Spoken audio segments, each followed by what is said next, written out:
I am the founder and CEO of Outdoor Afro. We celebrate and inspire Black connections and leadership in nature. Amazing. It all began with my father. You know, my dad was a consummate outdoorsman, and he migrated during the Great Migration that many Black people traveled during the wars in the 19th century, 20th century, and then he brought with him not only his family, but he brought his value of connecting to nature.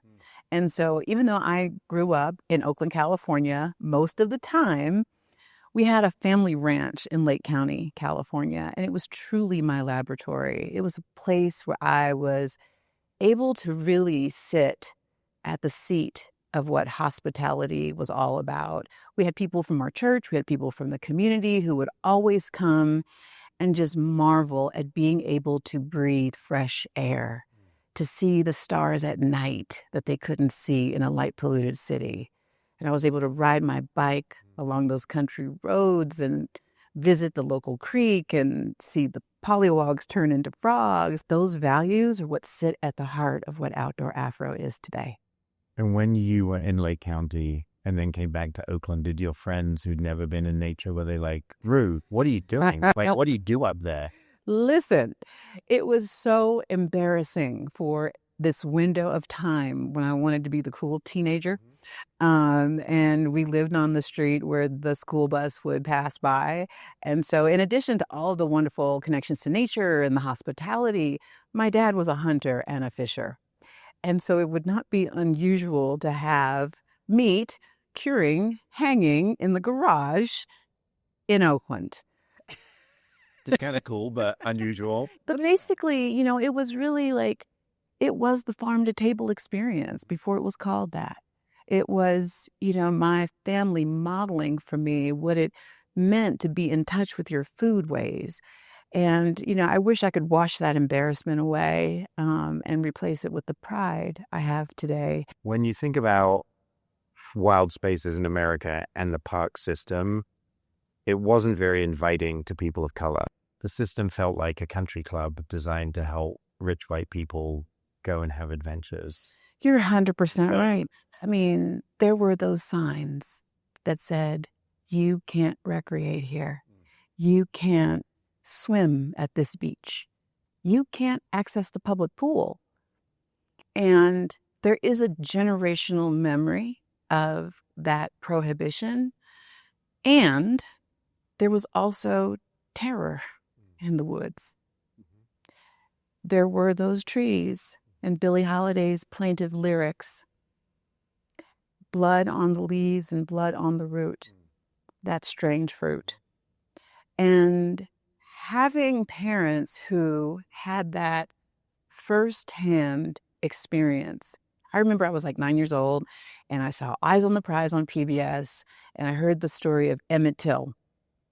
And I was about the same age, and I went to my father and I said, hey, did you ever hear of anybody being lynched? And he looked at me squarely in my face and he said, all the time.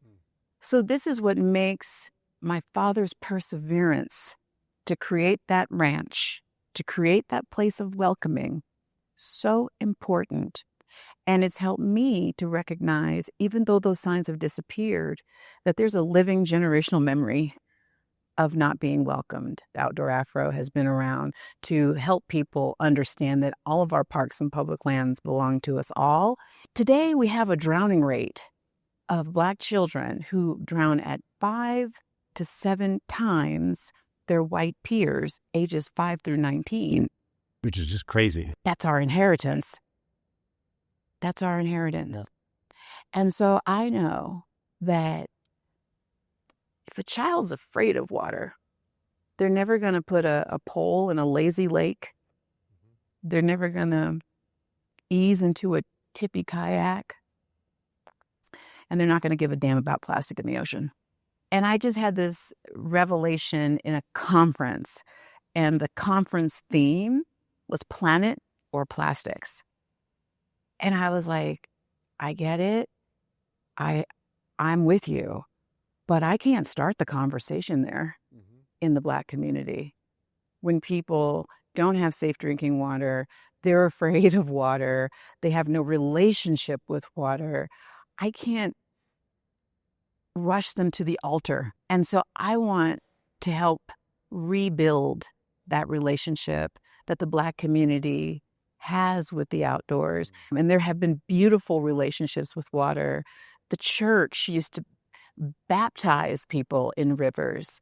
When we think about the spirituals that we've sung, that I'm going to lay down my burdens down by the riverside.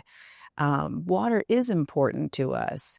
And so I'm here to support a revival of connection, one that feels meaningful, one that unlocks a universe of care that's personal, as well as what our planet needs right now more than ever. You've been doing it for 15 years. Where are we and where do we still need to go?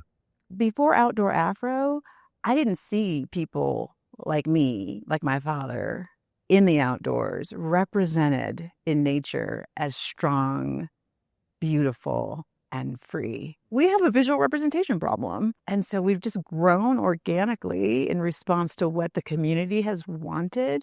And then, of course, in more recent times, really leaning into swimming as a way that really helps open the door to the widest breadth of connection to nature possible, while also saving lives. This work has been a journey of joy. So often the narrative of the Black experience starts with and often ends with the story of pain and peril. And I wanted to be able to have a counterbalance to that story. We need something else to draw our energy from, our sustainability from, and I know I get my energy from joy. You've been really involved in more mainstream environmental groups and kind of helping a broader community understand what inclusion actually means as opposed to just a tagline. Like, how are you seeing that transformation occur? My inclusion talk is really short. You want to hear it? Yep. Make new friends. Yeah. And most people don't have the courage to do that. Yeah. I got back into hunting and fishing, something serious, in 2020 because I had time. So I went back to those roots of hunting and fishing that my father had taught me, that I'd gotten kind of far away from. And I already disclosed how uncool it was for a period, right? And because I got really interested in wanting to be a part of a sustainable foodway, and really connecting with that long heritage at the same time. But it helped me to confront, especially at that time, a part of America that I wouldn't have otherwise had access to. So here I am in the middle of nowhere on public lands, with a bunch of folks who don't look like me, with firearms.